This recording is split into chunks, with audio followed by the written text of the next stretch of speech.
ఓం సాయిరామ్. జై శ్రీరామ్. శ్రీ సాయి స్వరాంజలి. త్రేతాయుగంలో యాగం, ద్వాపర యుగంలో పూజ, మోక్ష మార్గాలని శాస్త్ర ప్రమాణం.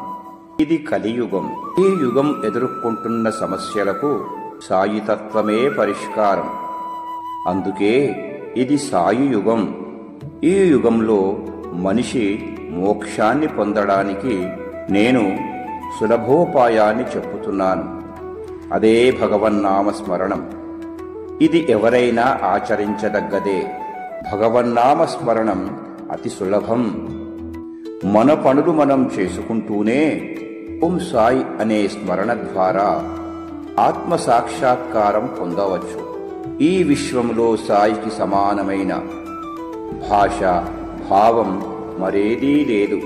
భవసాగరాన్ని తరింపచేసేది సాయినామం ఒక్కటే.